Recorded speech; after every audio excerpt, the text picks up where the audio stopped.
প্রিয় শিক্ষার্থীরা আসসালামু আলাইকুম, আশা করি সবাই ভালো আছো। আজকে চলে আসলাম আরেকটি পর্বে। এই পর্বে আলোচনা করব অনুশীলনী 4.1 83 পৃষ্ঠার 3, 4, 5, 6 নম্বর অঙ্ক নিয়ে।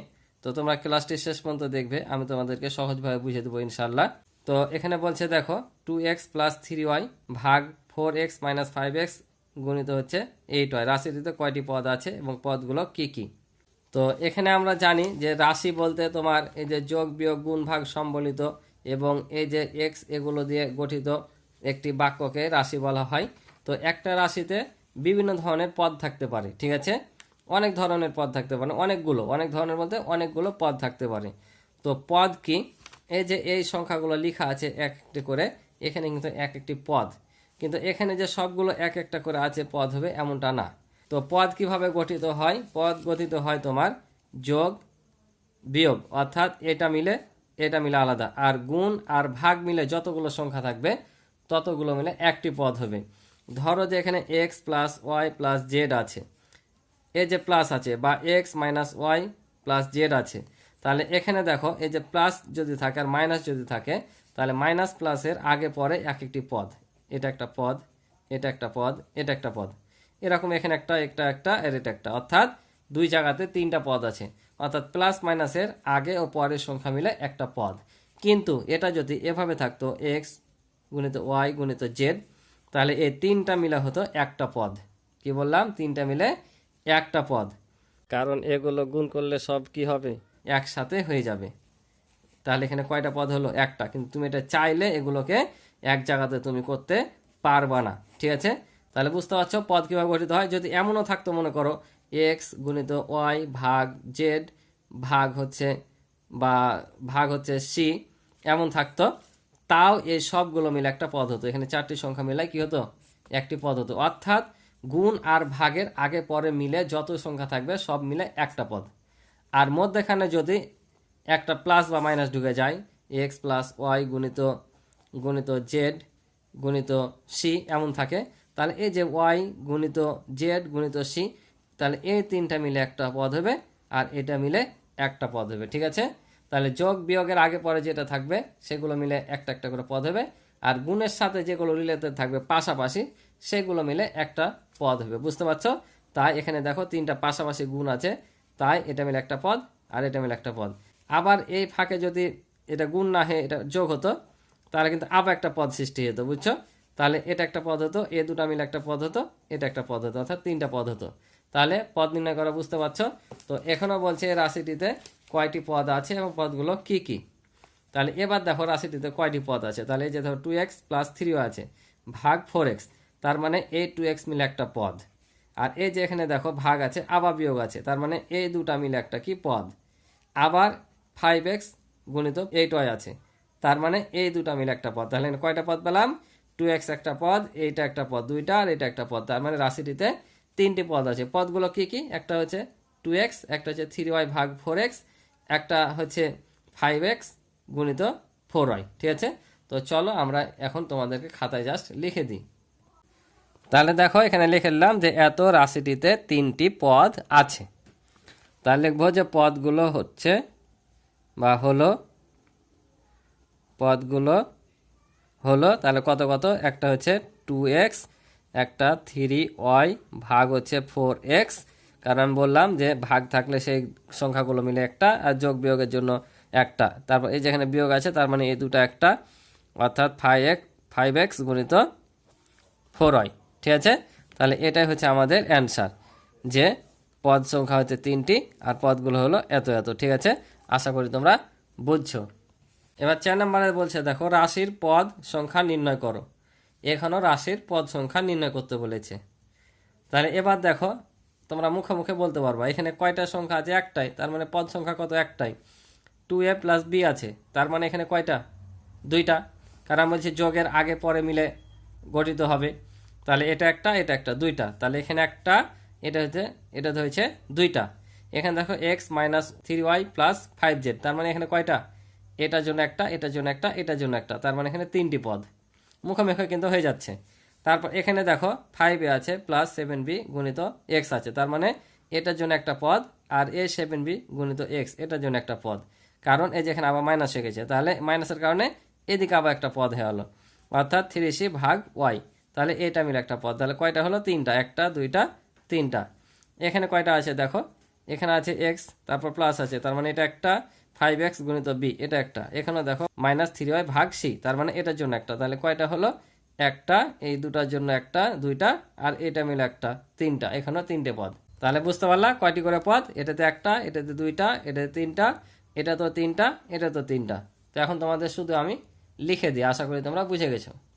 তাহলে দেখো আমি তো বুঝিয়ে দিয়েছি এটা, আমি শুধু জাস্ট এখানে তোমাদেরকে লিখে দিলাম এখন, ঠিক আছে? যে এত রাশিটিতে পদ সংখ্যা একটি, 2a + b, এটা একটা পদ, তার রাশিটিতে পদ সংখ্যা 2টি, এখানে একটা 2টা 3টা, রাশিটিতে পদ সংখ্যা 3টি, এখানে এটা মিলে একটা, এই দুটা মিলে একটা, এই দুটা মিলে একটা, তাহলে 3টি, অর্থাৎ এত রাশিটিতে পদ সংখ্যা 3টি। এখানেও এটা মিলে একটা, এটা মিলে একটা, এটা মিলে একটা, অর্থাৎ এত রাশিটিতে পদ সংখ্যা 3টি। বুঝতে পারছো? তাহলে পদ সংখ্যা এখন নির্ণয় করতে পারবো তোমরা, আশা করি।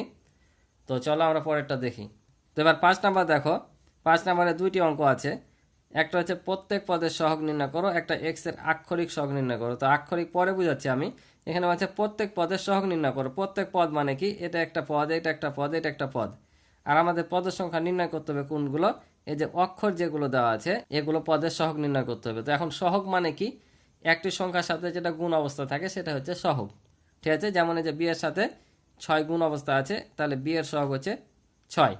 এখানে এক্স ওয়াই একসাথে আছে, তো এটার সাথে কোনো সংখ্যা আছে? নাই। তাহলে কিছু যদি না থাকে, সবসময় একটা যে কোনো সংখ্যা বা অক্ষরের সাথে 1 থাকে, তাহলে কত হবে? 1 হবে, অর্থাৎ এক্স ওয়াই এর সহগ হচ্ছে 1। তো চলো আমি পর্যায়ক্রমে তোমাদের করে দিই, তাহলে বুঝতে পারবা। তাহলে দেখো অঙ্কগুলো আমি এখানে করে দিয়েছি, তোমাদেরকে আবারও এখান থেকে বুঝিয়ে দিই।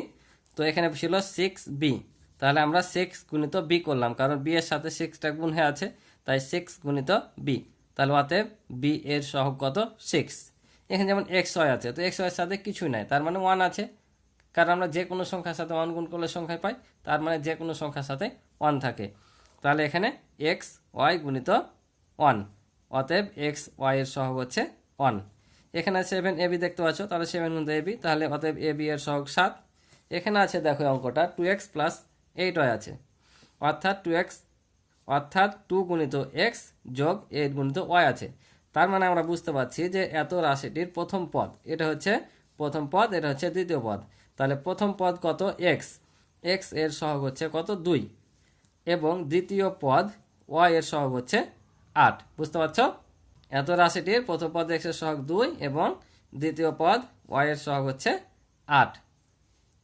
পরটা দেখো, এখানে আছে 14y - 4z, তাহলে এখানে 14 গুণিত y - 4 গুণিত z, ঠিক আছে না?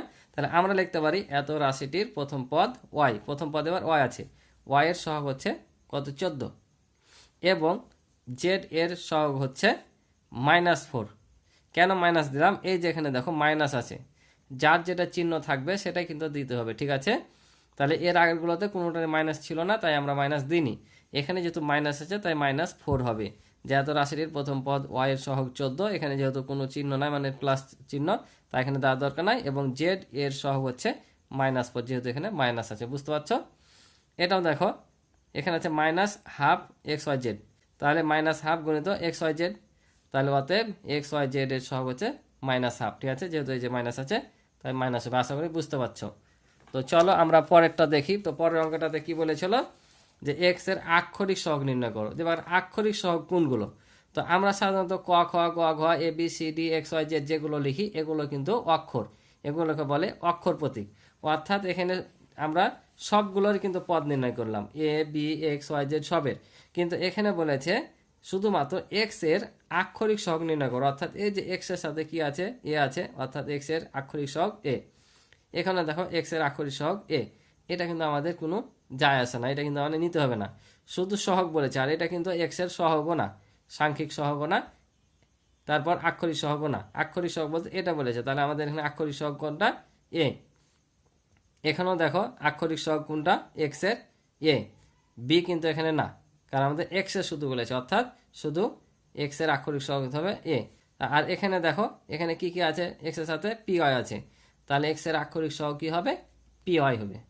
তো আশা করি এখন তোমরা নিজেরা করতে পারবা, তো আমি শুধু করে দিচ্ছি, তোমরা উঠিয়ে নিবা। তাহলে দেখো অঙ্কগুলো আমি করে দিলাম। আবার বুঝিয়ে দিই যে এ এক্স আছে, তাহলে এ গুণিত এক্স, অর্থাৎ এক্স এর আক্ষরিক সহগ হচ্ছে এ। আবার দেখো এখানে এক্স প্লাস থ্রি আছে, তাহলে এ গুণিত এক্স প্লাস থ্রি। এখানে কিন্তু আমাদের থ্রির কাজ নাই, আমাদের শুধু এক্সের সাথে যেটা থাকবে অক্ষর সেটা নিতে হবে, ঠিক আছে। তাহলে এত রাশিটিতে এক্স এর আক্ষরিক সহগ হচ্ছে এ। তারপর দেখো যে এ এক্স প্লাস হচ্ছে বি জেড, তাহলে এখানে আছে এ গুণিত এক্স প্লাস বি গুণিত জেড। যদিও আমাদের এটা দরকার নাই, হচ্ছে এটা, তাই এত রাশিটিতে এক্স এর আক্ষরিক সহগ হচ্ছে এ, ঠিক আছে। তারপর পি এক্স ওয়াই, তাহলে পি ওয়াই গুণিত এক্স, তাহলে এক্স এর আক্ষরিক সহগ হচ্ছে পি ওয়াই, ঠিক আছে। চলো আমরা পরের অঙ্কটা দেখি। পরের অঙ্কটা বলছে যে 6 নম্বর, একটি কলমের দাম এক্স টাকা এবং একটি বইয়ের দাম ওয়াই টাকা হলে নিচের রাশিগুলো দ্বারা কি বোঝানো হয়েছে তা লিখো। তাহলে একটি কলমের দাম এক্স টাকা আর একটি বইয়ের দাম ওয়াই টাকা হলে রাশিগুলো দ্বারা কি বুঝেছে। তাহলে সিম্পল, এখানে 3y আছে, তার মানে কি ওয়াই হচ্ছে বইয়ের দাম, তাহলে একটি বইয়ের দাম কত টাকা, ওয়াই টাকা, তাহলে 3টি বইয়ের দাম 3y টাকা, তার মানে 3y দ্বারা এখানে কি বুঝেছে, 3টি বইয়ের দাম বুঝেছে। তাহলে এখানে এক্স, এক্স কিসের দাম, কলমের দাম, তাহলে এখানে 7x দ্বারা 60টি কলমের দাম বুঝেছে। এখানে কি বুঝেছে, এখানে বুঝেছে যে একটি কলমের সাথে 9টি বইয়ের মোট দাম বোঝানো হয়েছে। তো চলো আমি খাতা কলমে তোমাদের করে দিই। তাহলে দেখো প্রথমে ছিল 3y, তাহলে আমরা এখানে লিখব যেহেতু y একটি কিসের দাম ছিল, বইয়ের দাম, বইয়ের দাম, সুতরাং 3y দ্বারা 3টি বইয়ের দাম বোঝানো হয়েছে, ঠিক আছে। এভাবে জাস্ট লিখতে হবে, আর কিছুই না। তো পরেরটা কি আছে দেখো, পরেরটা আছে 7x, তাহলে আমরা এবার লিখব যেহেতু x একটি কলমের দাম সেহেতু 7x দ্বারা 60টি কলমের দাম বোঝানো হয়েছে, এটা আমরা লিখে নেব। তাহলে আমরা লিখে নিলাম যেহেতু x একটি কলমের দাম সুতরাং 7x দ্বারা 60টি কলমের দাম বোঝানো হয়েছে, ঠিক আছে। তারপর আছে এখানে x প্লাস 9y, তার মানে এখানে x, যেহেতু x একটি কলমের দাম এবং y একটি বইয়ের দাম, সুতরাং এখানে এত দ্বারা একটি কলম ও 9টি বইয়ের মোট দাম বোঝানো হয়েছে, ঠিক আছে। এভাবে আমরা লিখে নেব। তাহলে দেখো এখানে লিখে নিলাম যেহেতু x একটি কলমের দাম এবং y একটি বইয়ের দাম, সুতরাং x প্লাস 9y দ্বারা একটি কলম ও 9টি বইয়ের মোট দাম বোঝানো হয়েছে। কারণ মোট বললে কি করতে হয়, যোগ করতে হয়, তাই এখানে যোগ দিয়েছি। অথবা দিতে পারো যে এত দ্বারা একটি কলম ও 9টি বইয়ের দামের সমষ্টি বোঝানো হয়েছে, এটাও দিতে পারো, ঠিক আছে। তো এটা দিলে বেশি ভালো, ঠিক আছে।